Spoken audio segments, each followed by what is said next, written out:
नारायणं नमस्कृत्यं नरं चैव नरोत्तमं देवीं सरस्वतीं व्यासं ततो जयमुदीरयेत् व्यासाय विष्णुरूपाय व्यासरूपाय विष्णवे नमो वै ब्रह्मदेवाय वसिष्ठाय नमो नमः। गुरुर्ब्रह्मा गुरुर्विष्णु गुरुर्देवो महेश्वर गुरुर्साक्षात् परब्रह्म तस्मै नमः। भक्तिभक्त भगवंत गुरु चतुर्नाम वपुये किनके भगवंदन किए नाशै विघ्न अनेक।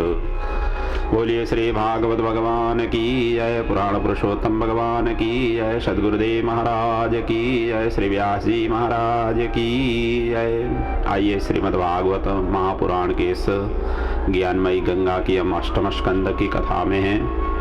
कल तक की प्रसंग में हमने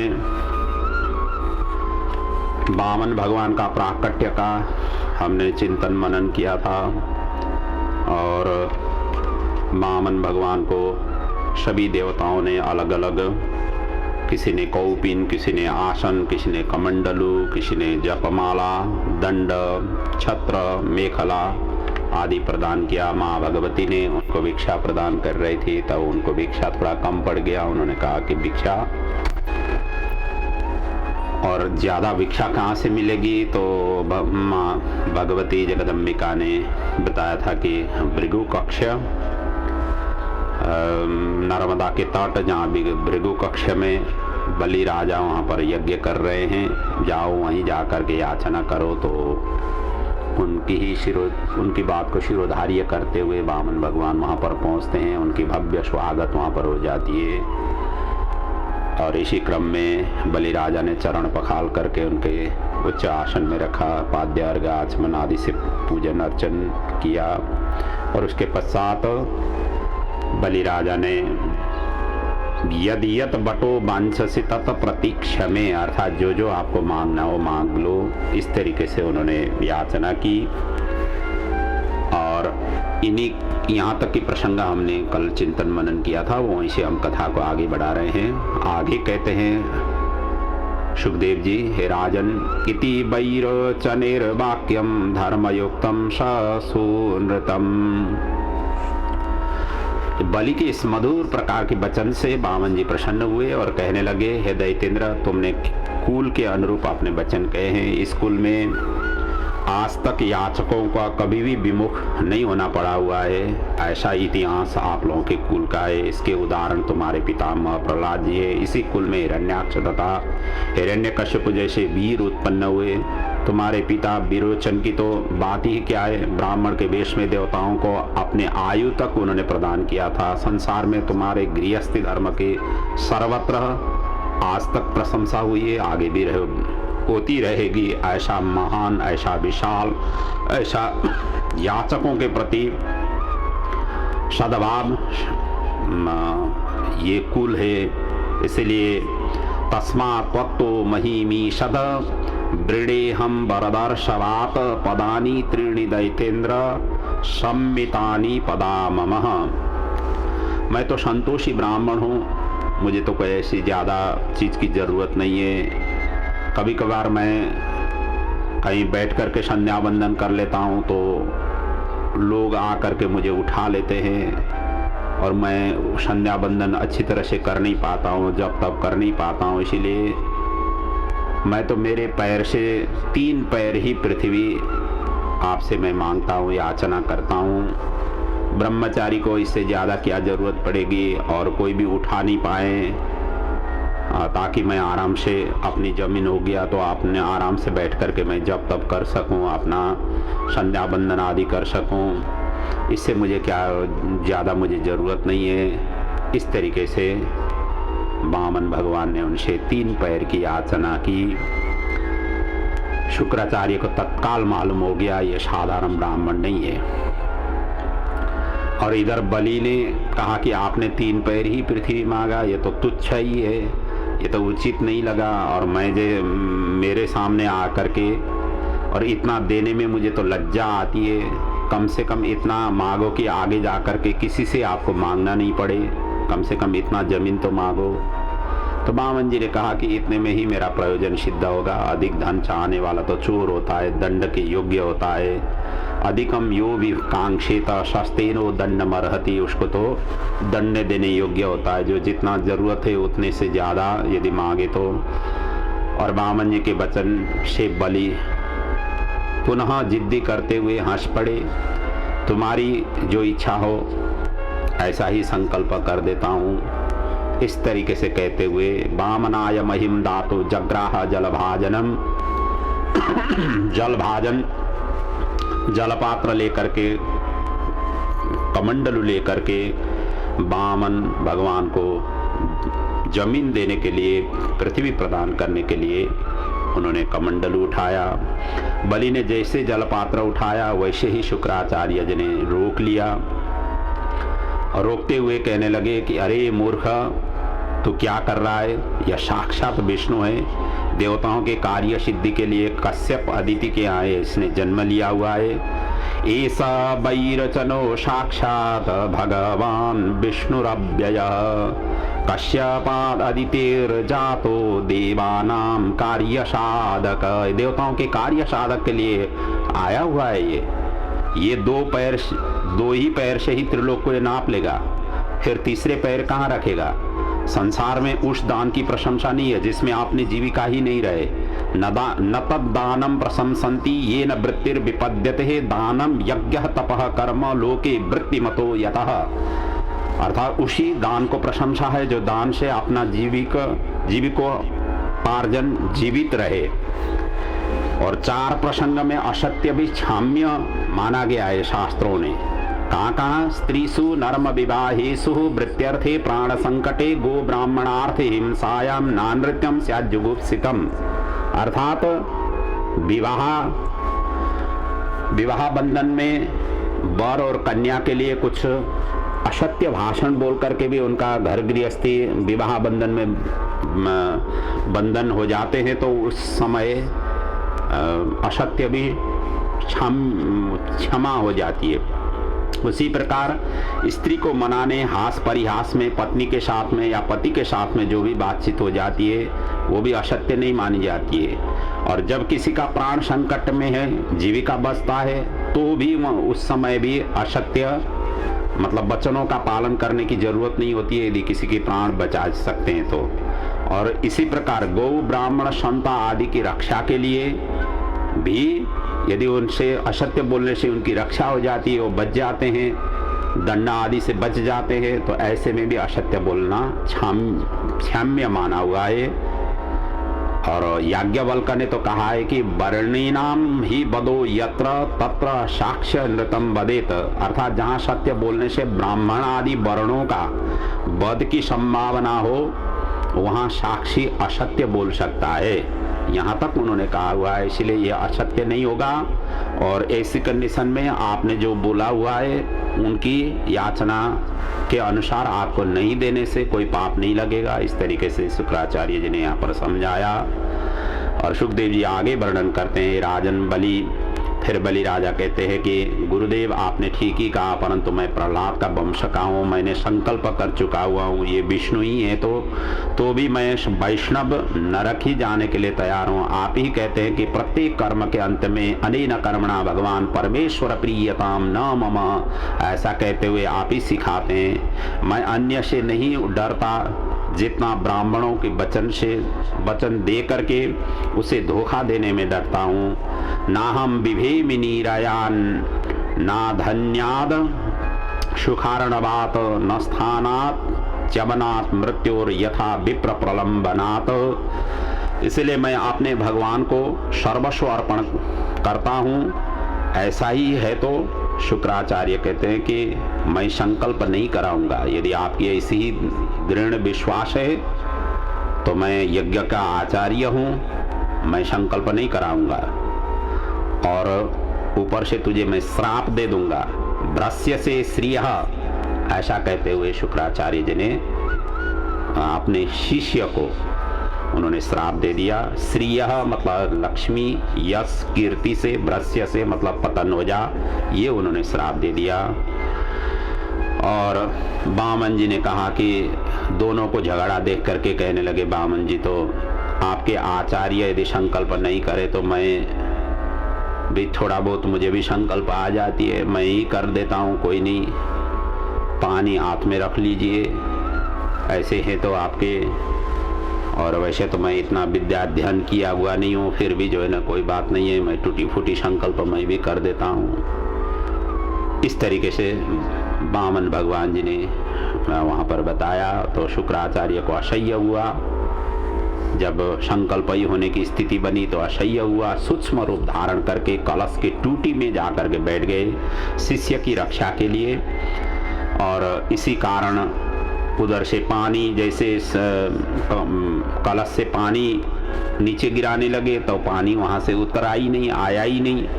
तो बामन जी को मालूम हो गया कि, और मालूम होते ही कुशा से कलश की टूटी में उन्होंने गोपा, और इसी से शुक्राचार्य का एक आंख उसी समय टूट गया, फूट गया। भगवान को द्वैत भाव से देखो तो आंख चला जाता है। फिर उद्दत किया तो दूसरी भी आंख चला जाएगा, कलश की टूटी से वो हट गए।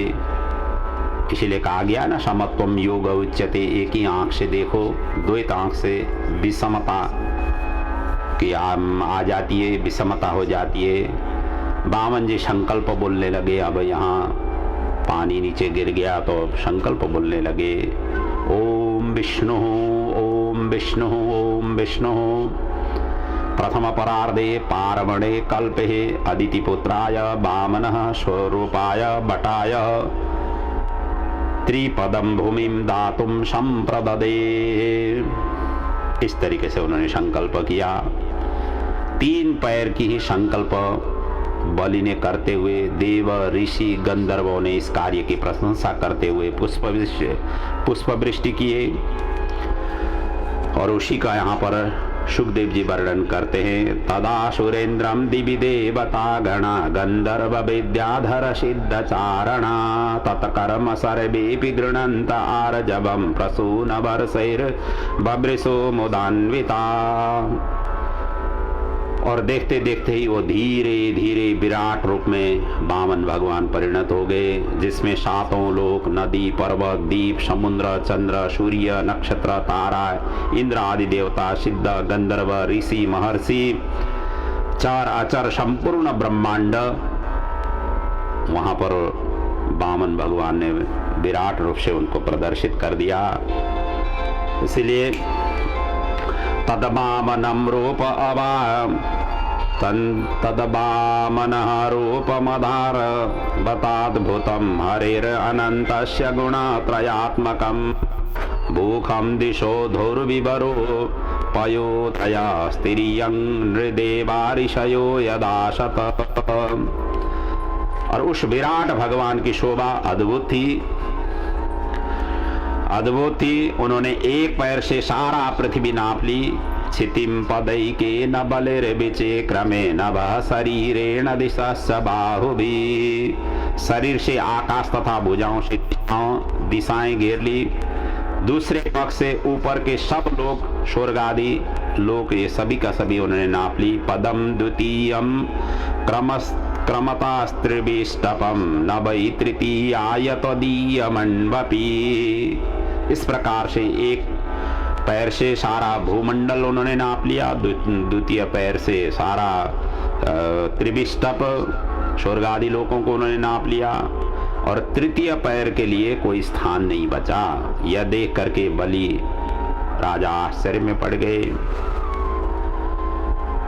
गणेश पुराण में एक प्रसंग आती है, बलि ने भगवान को पूछा था कि मैं निष्पापी होकर भी यह क्यों छल मेरे ऊपर में हुआ।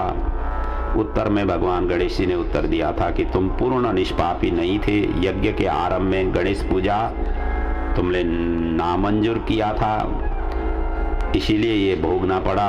क्योंकि गणपति तो विष्णु है, भेद दृष्टि से पूजा किया। गणेश जी ने मुझसे विनती की, तब मैं आया। गणेश विघ्न करता भी है और विघ्न हरता दोनों ही है। उनकी प्रार्थना करने पर विघ्न को हरण कर देते हैं, और यदि प्रार्थना नहीं करने पर, नाराज होने पर विघ्न भी प्रदान कर देते हैं। गीता की भी आरंभ में धर्म शब्द से है, अंत में मम कहा हुआ है। आरंभ ध है, अंत में म है, अर्थात गीता की सार ही धर्म है। सत्कर्म ही तुम्हारा है, शरीर का नहीं है। धृतराष्ट्र ने माम कहा, कहे थे मेरे कहने से सबके सब पुत्र नष्ट हो, ये मेरा किसी का नहीं है यहाँ पर इस दुनिया में। वहीं पर अर्जुन ने कहा कि शिष्यस्ते अंशादि मात्वम प्रपन्नम, मैं आपका आपके शरण में हूँ, मैं आपका हूँ आपके शरण में हूँ। इसीलिए भगवान ने उनका रथ चलाया। जीव केवल कारिंदा ही है। सुखदेव जी आगे वर्णन करते हैं, वामन भगवान ने पृथ्वी नापने के बाद जब ऊपर की ओर दूसरा पैर बढ़ाया तो सत्यलोक पहुंचा। तब उसके आघात से ब्रह्मांड का ऊपरी भाग फट गया और उसी छिद्र से जलधारा भगवान के चरण प्रक्षालन करती हुई भीतर आ गई। यह देख करके ब्रह्मा जी आश्चर्य में पड़ गए और भगवान की वहां पर चरण उन्होंने धोया, कमंडल में जल ले लिया। सनकादि महर्षि, वेद, पुराण, इतिहास आदि शास्त्रों ने मूर्तिमान होकर के भगवान की चरण की पूजा की। वही जल गंगा रूप से तीनों लोकों में पवित्र करती हुई आगे बढ़ी। इसलिए कहा है, मंदा की नीति दिवि भोगवती चाद्यो गंगेति चेह चरणम्बु पुनाति विश्वम।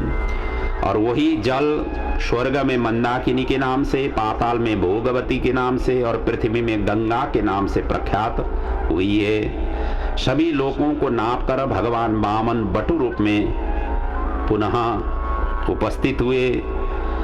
ब्रह्मादियों ने यज्ञशाला में वामन बटु की पूजा की। ऋक्षराज ने 21 बार प्रदक्षिणा करके विजय की घोषणा उसी समय कर दी। इधर दैत्यों को असह्य हुआ। बलि के अनुचर वामन को मारने के लिए सभी के सभी एकत्रित होकर के वहां पर टूट पड़े। सुखदेव जी उसी का वर्णन करते हैं, ते सर्वे वामनम हंतो शूलपा पट्टी शपाणय अनिक्षतो बले राजन प्रादो वंजात मन्यव। लेकिन उसी समय बलि ने रोका सभी को और वो सब पाताल में चले गए। इधर भगवान की प्रेरणा से गरुड़ जी ने वरुण पास से बलि को बांध दिया। सुखदेव जी उसी का वर्णन करते हैं, अथा तार्क्ष्यः शुतो ज्ञात्वा विराट प्रभु चिकीर्षितं बबन्ध बारुणैः पाशैः बलिं शोत्य हनीकृतो।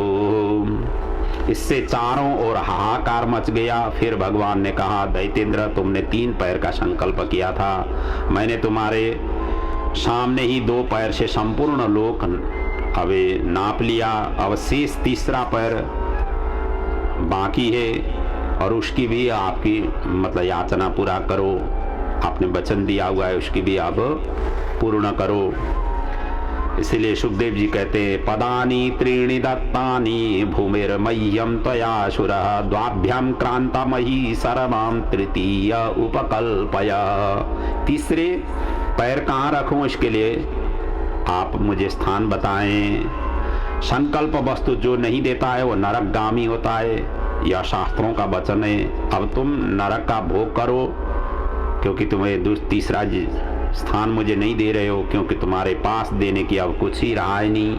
इस तरीके से वामन भगवान ने बलि को बताया। सुखदेव जी आगे वर्णन करते हैं, भगवान ने तिरस्कार करते हुए इस तरीके से कटु वचन बोलने से सत्य से विचलित उन्होंने करना चाहा, परंतु वह दृढ़ रहा।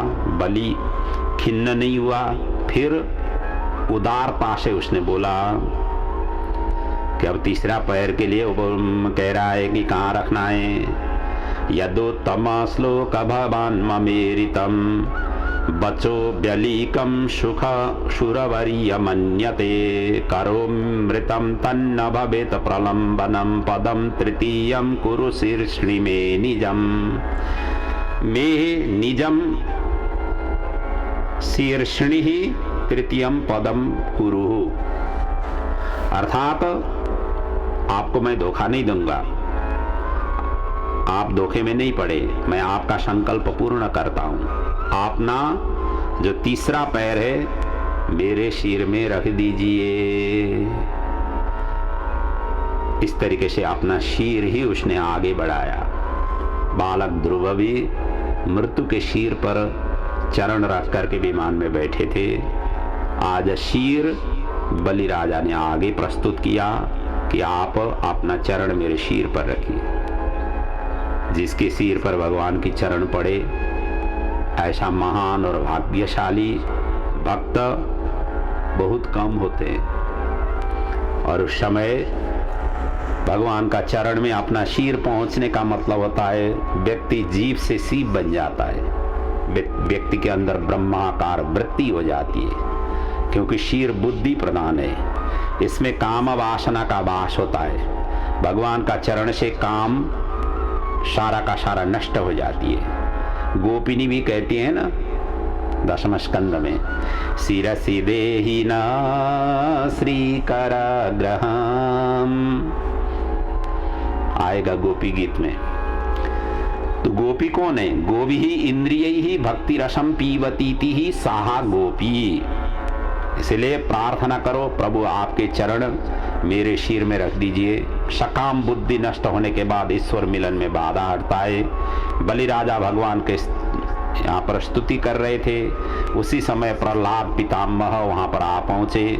भगवान के चरणों में प्रणाम करके कहने लगे, भगवान आपने मेरे पौत्र पर बहुत ही बड़ा अनुकंपा की, आपने ही इसे इंद्र पद दिया था और आपने ही इसको छीन लिया, आपने ही इसे अपना कर कृतार्थ किया। इस तरीके से प्रहलाद जी ने यहाँ पर भगवान की बड़ी प्रशंसा करते हुए स्तुति गाई। इसी बीच में बलि की पत्नी विंध्यावली भी भगवान की प्रार्थना करने आगे आई। आपने यह विश्व अपने क्रीड़ा के लिए बनाया हुआ है और उसी में ही आप सभी को नचाते हैं। इस तरीके से वहाँ पर रत्नावली ने, विंध्यावली ने भी यहाँ पर प्रार्थना भगवान की स्तुति गाई। अंत में ब्रह्मा जी ने प्रार्थना की भगवान की, भूत भावन भूतेश देव देव जगन्मय मुंचैनमृत सर्वस्वम नायमर्हति निग्रहम। प्रभु अब आप इसे छोड़ दीजिए, आपने इसको सर्वस्व ले लिया है, अब यह दंड का पात्र नहीं है। दाता होकर के अभिमान नहीं करना चाहिए। मैं मेरेपन अहंकार अभिमान इनका अर्पण ही सर्वोत्तम भगवत प्राप्ति है। अंत में भगवान ने बलि के सिर पर पैर रख करके सिर नापा। बलि की दैन्य भाव से वामन का हृदय पिघल गया, भगवान का हृदय पिघल गया। बलि को उठा करके गले से लगे और आज यहाँ जीव और शिव का मिलन हुआ। भगवान आज बलि को गले से लगा रहे हैं। ऐसा दिव्य भगवान के प्रति जो भक्तों का जो भाव है आज यहाँ आकर के पूर्ण हुआ। भक्ति करो तो ऐसी करो, भगवान आपको आकर के गले लगाएं, भगवान का चरण आपके सिर पर रहे। इतना दिव्यता, इतना वैभवता इस जीवन में प्राप्त हो जाए, ऐसा सत्कर्म करें, ऐसा भक्तिमय कार्य करें जहाँ भगवान स्वयं आकर के आपको गले लगाएं। दुनियादारी तो आकर के गले लगाते ही हैं, लेकिन भगवान को गले लगाने की ऐसी कार्य करो। आज बलि को उठा करके भगवान गले लगा रहे हैं। आकाश से पुष्प वृष्टि हो रही है। भक्तों का विजय पर चारों ओर जय जयकार हुआ और सभी ने वहाँ पर बलि वामन की बड़ी प्रशंसा की, बड़ी जय जयकार की ध्वनि लगाई। तुमने मुझे सर्वस्व दिया, इसलिए मैं तुम्हारा ऋणी हुआ हूँ, भगवान ऐसे कह रहे हैं। और इस कल्प में जो विधान बना हुआ है उसे चलने दो।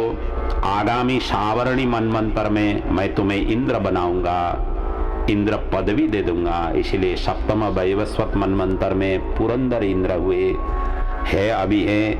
और अगले जो अष्टम मनमंत्र आएगा उस समय ये बलि ही इंद्र पद में आसीन होंगे। ये भगवान ने उसी समय आशीर्वाद दे दिया। और इस समय तुम अपने परिवारजन के सहित सुतल लोक को जाओ, वह इंद्र लोक से भी बढ़कर है। भगवान उनको बता रहे हैं कि उनके रहने ठहरने सारा का सारा व्यवस्था कर रहे हैं। भगवान ने पहले उनका सर्वस्व ले लिया, फिर भगवान अपना सर्वस्व न्यौछावर भक्त के ऊपर कर देते हैं। इसलिए इंद्रसेन महाराज याहि वो भद्रमस्तु में सुतलम स्वर्ग भी प्रार्थ्य ज्ञाति भी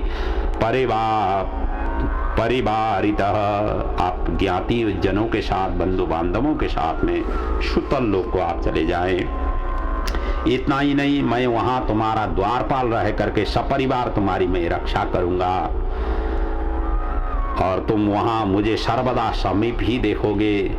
रक्षी से सर्वतो हम त्वाम शानोगम सपरीक्षदम सदा सन्निहितम वीर तत्रा माम द्रक्ष्यते भवान। वहां पर मुझे देख पाओगे। इस तरीके से बलि राजा के ऊपर भगवान ने सर्वस्व लेकर के अपना अनुकंपा कृपा उन्होंने प्रदान की। बलि के कान और आंखों में ईश्वर समा गए। धन्य है भगवान की यह भक्त वत्सलता। आज बलि ने सर्वस्व अर्पण करके भक्ति की पराकाष्ठा को यहाँ पर उन्होंने उछावर किया। अपने सत्य वचन को पालन करके भक्ति की पराकाष्ठा को, सत्य वचन की पराकाष्ठा को उन्होंने उल्लंघन करने नहीं दिया। गुरु रूठ गए, शुक्राचार्य रूठ गए, अपने गुरु रूठ गए, उन्होंने ये परवाह नहीं की। परिवारजन जितने भी थे उन्होंने भी वहां पर, ज्ञाति जनों ने विरोध किया था। ज्ञाति जन तो ये सब चीज देख करके टूट पड़े थे, वामन भगवान के आक्रमण के लिए टूट पड़े थे। उनका भी उन्होंने रोक लिया और क्यों उनका भी उन्होंने परवाह नहीं की। ये है भक्ति में समर्पण का अति उत्तम ये दृष्टांत के रूप में बलि राजा ने यहाँ पर प्रस्तुत किया। आगे सुखदेव जी वर्णन करते हैं, राजन इस प्रकार भगवान की आज्ञा से बलि तथा प्रहलाद सपरिवार सुतल लोक को चले गए। भगवान आज भी बलि राजा के चौकीदार बन करके दरवाजे में रहते। भगवान बलि राजा के यहाँ भक्तों के प्रति ये उत्कर्ष भाव है, उनके चौकीदार रह करके ये उन्होंने प्रमाण सिद्ध कर दिया कि भगवान ही सभी के रक्षक हैं। भगवान ने शुक्राचार्य से यज्ञ का पूर्णाहुति करने की आज्ञा दिया। यद्यपि सर्वस्व अर्पण कर सर्वतो भावे न पूजन हो गया था। इधर त्रिलोकी का राज्य दान में लेकर के इंद्र को उन्होंने प्रदान किया, भगवान ने प्रदान किया। इंद्र ने वामन के साथ लेकर के स्वर्ग में पहुंचा, जहां वामन के साथ निर्भय होकर के राज्य करने लगे। एवं बलेर भीम राजन भिक्षित्वा वामनो हरि ददो भ्रात्रे महेंद्राय त्रिदीवम यत परेरितम।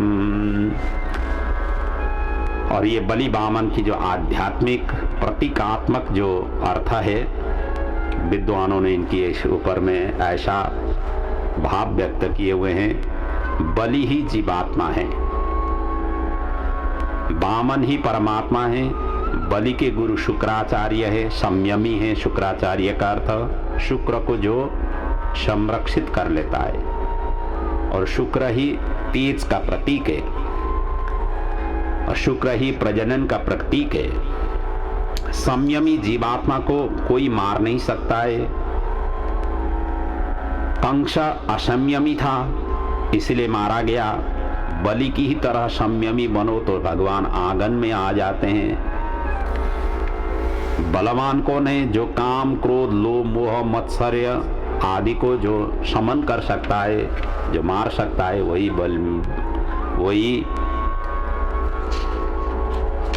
है बलवान। प्रेम बल के साथ अन्य बल दुर्बल होते हैं। परमात्मा दरवाजे में आकर के तीन वस्तु मांगते हैं, तन, धन और मन। तीन पैर का अर्थ ही है ये पृथ्वी का अर्थ है तन, धन और मन। उन्होंने जो तीन पैर मांगा था, इसका अर्थ ही है ये तन, दे दो, धन दे दो, मन दे दो। अब आगे रासलीला आ रहा है, अतः ये 3 अर्पण करेंगे तो ही रासलीला में आनंद आएगा। राजा परीक्षित को भगवान में समर्पण नहीं किया तो आनंद नहीं आता है। त्वदीयम वस्तु गोविंदम तुभ्यम एव समर्पयेत। और 3 पैर का दूसरा अर्थ है सत्व रजतम। ये अर्पण से त्रिगुणातीत होते, तब रासलीला में आनंद आएगा। समर्पण में अपनत्व भी समर्पण करना पड़ता है, इसलिए कहा गया है मंत्रहीनम क्रियाहीनम भक्तिहीनम जनार्दन यत पूजित मया देव तदस्तु परिपूर्ण में। भगवान को हृदय से प्रणाम करने से भगवान का प्यारा हो गया, अतः भगवान का प्यारा होगा। वामन जी ने स्वर्ग इंद्र को प्रदान किया, दान खुद ने लिया, संकल्प खुद ने किया, खुद ने ग्रहण कर लिया, लेकिन भोग के लिए दूसरे को उन्होंने प्रदान किया। यह संतोष का प्रतीक है। खुद बंधन में पड़ करके दूसरे का उद्धार किया, ये संतोष का प्रतीक है। सभी को आनंद हुआ, परंतु लक्ष्मी जी प्रसन्न नहीं हुई, खिन्न थी। भगवान नहीं आए, इसलिए नारद जी वहां पर पहुंचे। उन्होंने कहा कि आपके पति तो सुतल लोक में द्वारपाल होकर के रह रहे हैं। इस तरीके से उन्होंने सूचना प्रदान की। लक्ष्मी जी भागती हुई सुतल लोक पहुंच गई। विष्णु की पूजा से लक्ष्मी जी का स्वतः आगमन होता है, इसलिए जहाँ जहाँ भगवान विष्णु की पूजा आराधना होती है, उनकी अर्धांगिनी आकर के विराजमान हो जाती है। जहाँ केवल अर्धांगिनी को ही रख करके पूजा अर्चना किया जाता है, आ तो जाती है लक्ष्मी, आ तो जाती है, लेकिन जैसे आई वैसे बाई बाई करके चली जाती है। आजकल तो लक्ष्मी भी कहाँ टिक पाती है, और होते होते इतना एडवांस हो गया है कि लक्ष्मी घर घर में जाने की फुर्सत ही नहीं हुई। आजकल तो ऑनलाइन हो गई है, हर चीज़ ऑनलाइन से ही खरीद बिक्री करो। सारे कंप्यूटराइज हो गई है लक्ष्मी, कंप्यूटर में ही रहती है। कंप्यूटर से एक क्लिक करो लक्ष्मी चली गई, एक क्लिक करो लक्ष्मी रिसीव हो गई, ये स्थिति हो गई है। तो भगवान विष्णु के सहित उपासना करने से लक्ष्मी स्वतः आ जाती है, और लक्ष्मी अकेले के ही उपासना करने से लक्ष्मी तो आ जाती है और वैसे चल बाई बाई करके चली जाती है। लक्ष्मी टिकती नहीं है, लक्ष्मी चंचला है। और वैसे भी कहा गया है कि खड़ी हुई लक्ष्मी से बैठी हुई लक्ष्मी ज़्यादा स्थिर मानी गई है। इसीलिए जब कभी भी भगवान की सेवा अर्चना पूजा अर्चना करते हैं, घर में जो भी लक्ष्मी जी का स्वरूप है, बैठी हुई लक्ष्मी की उपासना करनी चाहिए। खड़ी हुई लक्ष्मी ज़्यादा चंचल होती है, इसलिए कभी भी वो इधर उधर भटक सकती है, चल सकती है। इसलिए खड़ी हुई लक्ष्मी इतना प्रशंसा नहीं किया गया है नित्य पूजा के लिए, नित्य अर्चना के लिए। तो लक्ष्मी बलि की धर्म बहन बन गई। वहाँ जा कर के श्रावण मास आया, रक्षाबंधन उन्होंने बांध दी, और बलि ने कहा कि अब कुछ मांगो, क्योंकि रक्षाबंधन बांध देने के पश्चात, धर्म बहन होने के पश्चात उन्होंने कहा कि अब कुछ मांग लो, और तुम्हारे घर में जो नहीं है वही मांग लो। क्योंकि मांगो तो ऐसी चीज़ हो जो घर में जा कर के प्रयोग में ले आया जा सके। आजकल तो दान भी ऐसे दे देते हैं जो अपने घर में प्रयोग में नहीं लिया, नहीं उपयोग होती है, ऐसे वस्तुओं के दान दिया जाता है। जब आप खुद ही प्रयोग नहीं कर पा रहे हैं तो सामने वाले कैसे उपयोग करेगा। दान दे दो तो अच्छी चीज़ देने की कोशिश करो, ताकि आपको जिंदगी भर वो याद करे। दान लेने वाला प्रतिग्रहिता भी ये याद करे, ऐसा दान दो। भले ही थोड़ा दे दो, एक ही वस्तु दे दो, अनेक वस्तु देने की जरूरत नहीं है। एक दे दो, अनेकता में एक स्वरूप समझ करके प्रदान करो, लेकिन प्रदान किया हुआ वस्तु वो जिंदगी भर ये याद करते हुए प्रयोग में ले आ सके, ऐसे चीज़ों का दान देना चाहिए। यहाँ पर बलि राजा ने यही प्रश्न किया कि आपके घर में जो नहीं है वही मांग लो, ताकि मांगा हुआ वस्तु, दिया गया वस्तु आप हमेशा हमेशा उसको सदुपयोग कर पाएँ। तो अब अपने घर में तो भगवान ही नहीं थे, वैकुंठ से तो भगवान ही नहीं थे, इसलिए वो भागती हुई आई हुई थी नारद जी के कहने पर। तो महालक्ष्मी ने कही कि आपके द्वारपाल ही मुझे प्रदान कीजिए, जो चौकीदार रह करके बैठे हुए हैं ना, हमें भी वहाँ पर चौकीदार की ज़रूरत है, और इनकी ही मैं याचना करती हूँ। तब जा करके वहाँ पर बलि राजा ने पूछा कि ये आपके कौन नाता कुटुंब लगते हैं। तब लक्ष्मी जी ने सारा वृतांत बताइए, मेरे पति देव है, मेरे स्वामी है। तब नारायण भगवान का स्वरूप वहाँ पर प्रकट हुआ, चतुर्भुज रूप धारण करके भगवान प्रकट हुए। इसलिए तो कहा जाता है रक्षाबंधन करते समय, ये श्लोक एकदम प्रसिद्ध है, ये न बद्धो बलि राजा दानविंद्रो महाबल तीन त्वं प्रतिबन्नामि रक्षे मां चल। इसीलिए ये श्लोक प्रसिद्ध हुआ है। और रक्षा सूत्र बांधते समय, राखी बांधते समय इसी श्लोक का उच्चारण करते हुए बांधना चाहिए। बलि बामन के इस परम पवित्र प्रसंग जो श्रवण करता है, जो इस चरित्र को सुनता है, सुनाता है, वक्ता श्रोता दोनों का समस्त पाप नष्ट होकर के शरीर त्यागने पर भी परम गति को प्राप्त कर लेते हैं। ऐसा ये दिव्य चरित्र बामन, बलि बामन का प्रसंग है। और हम भी इस बलि बामन प्रसंग को यहाँ पर प्रणाम करते हुए आगे की प्रसंग की ओर चलते हैं। सुखदेव जी महाराज अब आगे वर्णन करते हैं मत्स्य अवतार की कथा का प्रसंग,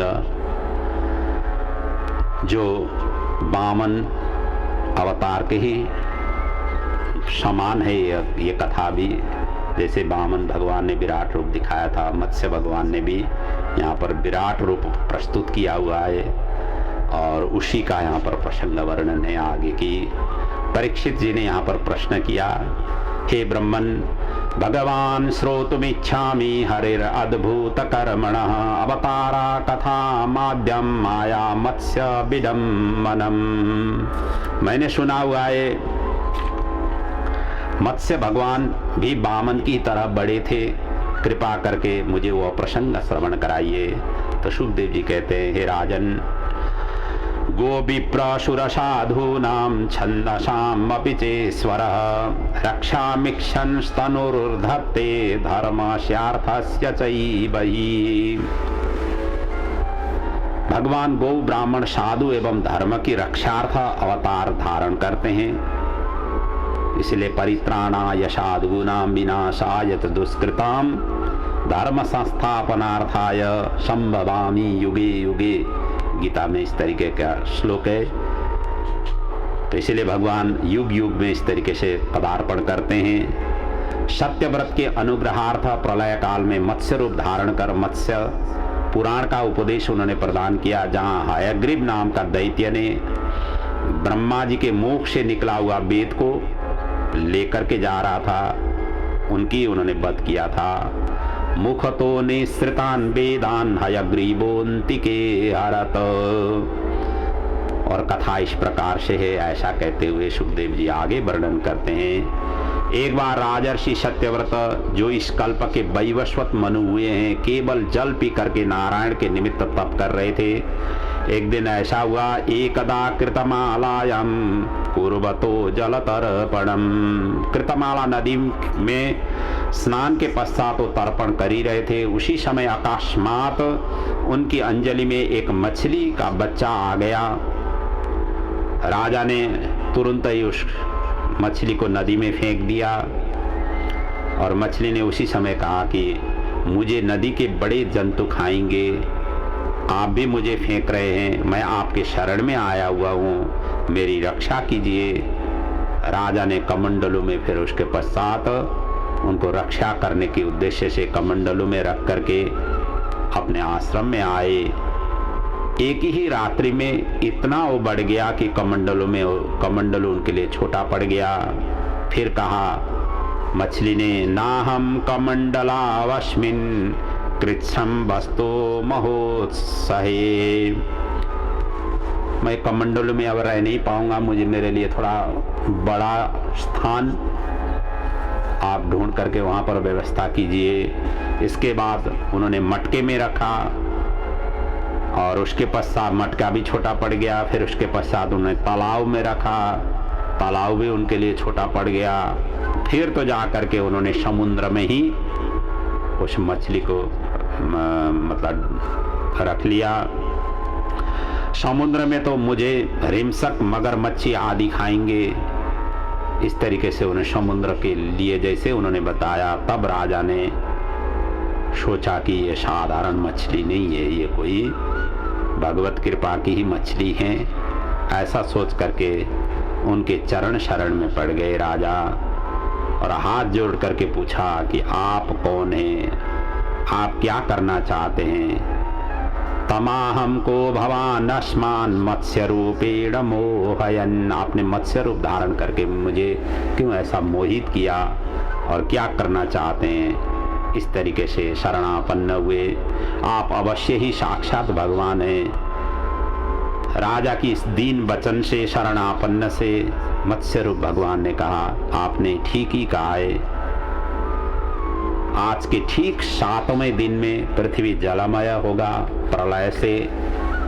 सप्तमे अद्य तनाद ऊर्ध्वम महान्ये तद अरिंदम। तब मेरी इच्छा से प्रेरित एक विशाल नौका यहाँ पर आएगी। उपास्यास्यति नौकश्चित् विशाला त्वं मयीरिता। और उस समय आप आवश्यक औषधि एवं बीजों को रख करके सप्तर्षि के साथ बैठ जाना। नौका जब डगमगाने लगेगी तब मैं मत्स्य रूप में आऊँगा और मेरे एक सींग होगा उस समय। मछली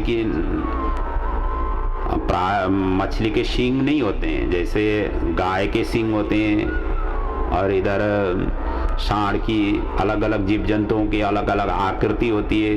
हरिण की तो कितने लंबी लंबी सींग होती है, लेकिन उन्होंने कहा कि मेरे एक मछली के ऊपर मेरे सींग होगा और वही नौका को उसी सींग में तुम बांध देना।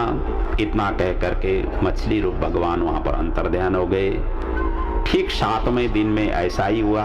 राजा ने वैसा ही किया जो उन्होंने बताया था और 8 श्लोकों से उन्होंने मत्स्य भगवान की स्तुति की। मत्स्य भगवान ने जल में ही विहार करते हुए सारा मत्स्य पुराण संहिता को उन्होंने उपदेश किया, जो आज आकर के मत्स्य पुराण के नाम से 18 पुराणों में इनका प्रसिद्धि है, स्थान है।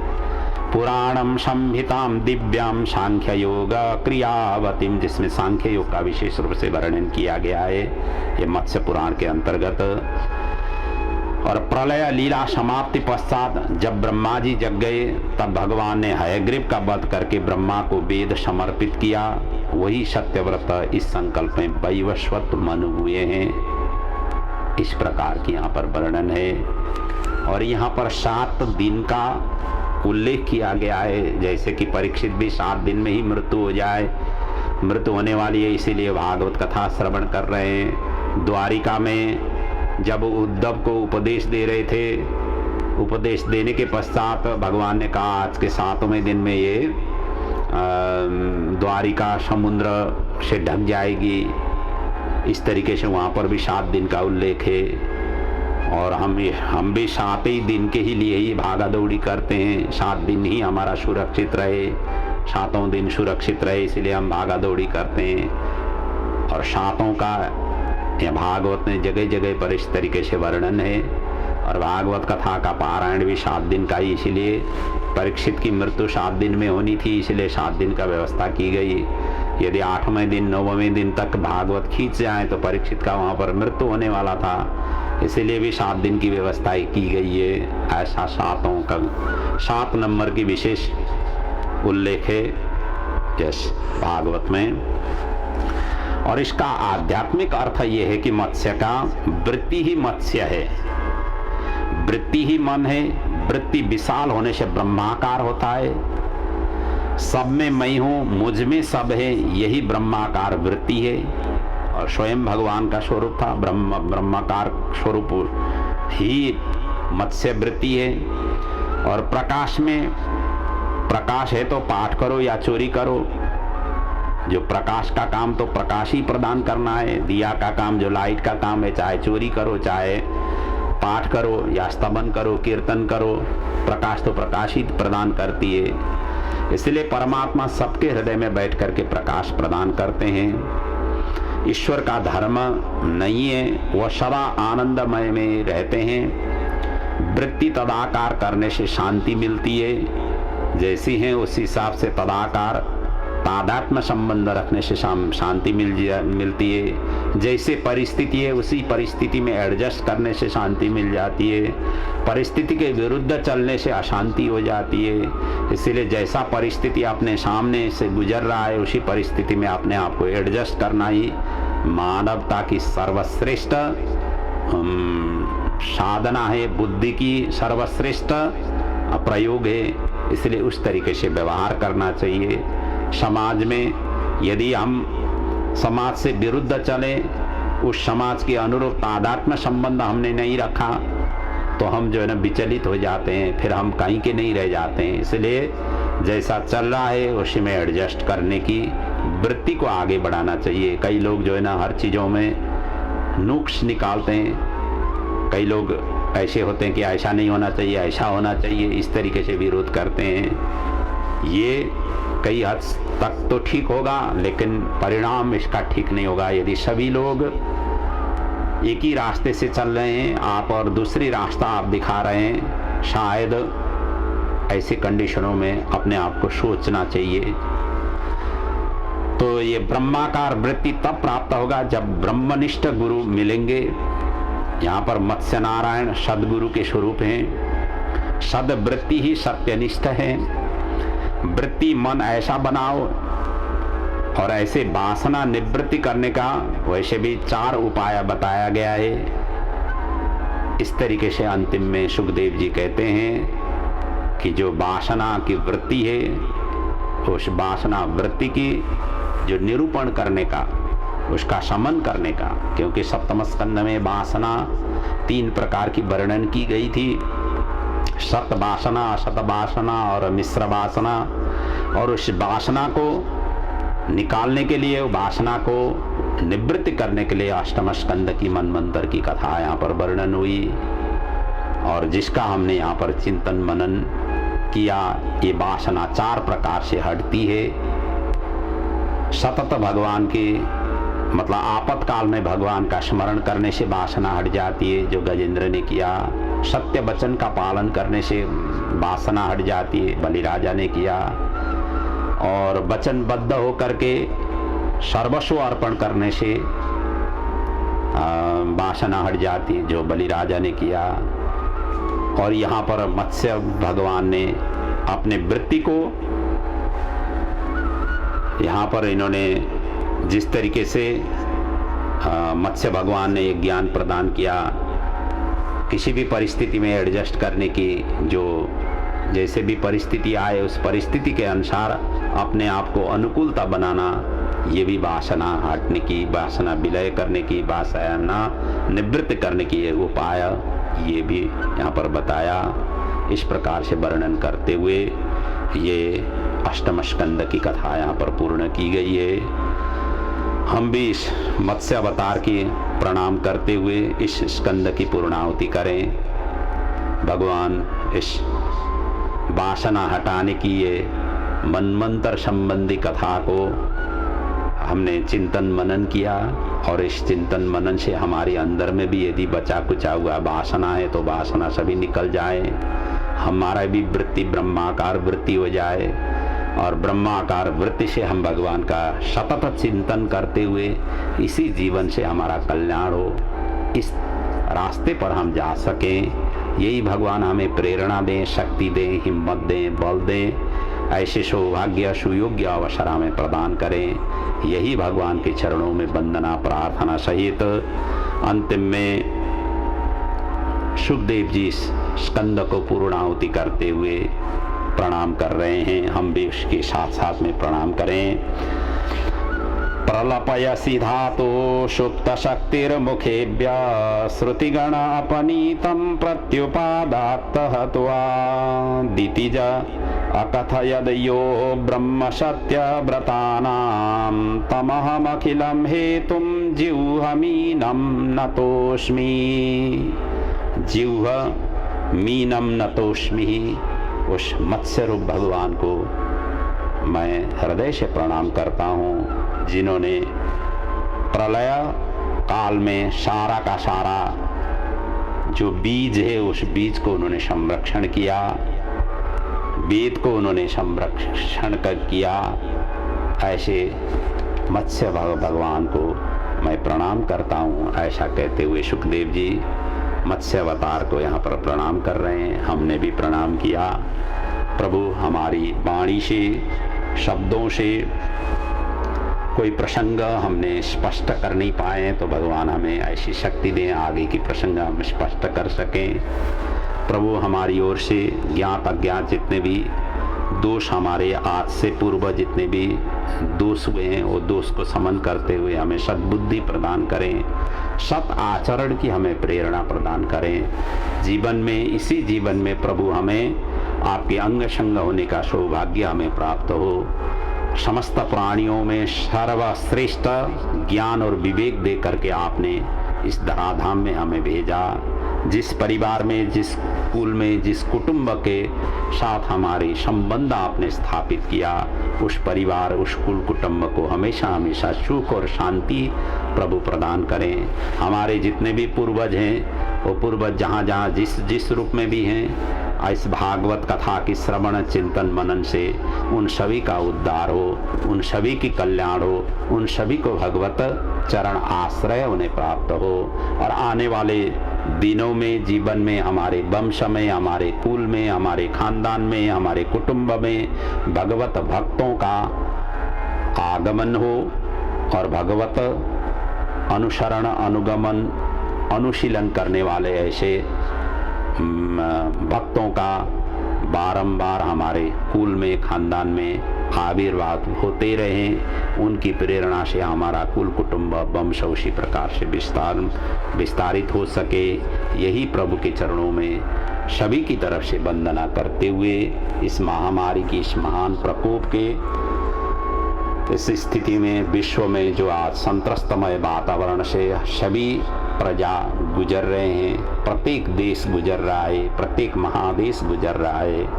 और ऐसी घड़ी में, ऐसी संकट की घड़ी में भगवान, इस भागवत भगवान उन सभी जीवों का उद्धार करें, उन सभी जीवों के कल्याण करें, उन सभी जीवात्माओं को रक्षा करें। यही प्रभु के चरणों में वंदना प्रार्थना सहित हम भी आज की कथा को यहाँ पर विराम ले रहे हैं। कोई भूल चूक हो गया हो, भगवान से क्षमा मांगते हैं। कायेन वाचा मनसेन्द्रियर्वा बुद्ध्यात्मना वा प्रकृति स्वभावात् करोमि यद्यत सकलं परस्मै नारायणायेति समर्पयामि, नारायणायेति समर्पयामि, नारायणायेति समर्पयामि। ओम पूर्णमदः पूर्णमिदं पूर्णात् पूर्णमुदच्यते पूर्णस्य पूर्णमादाय पूर्णमेवावशिष्यते।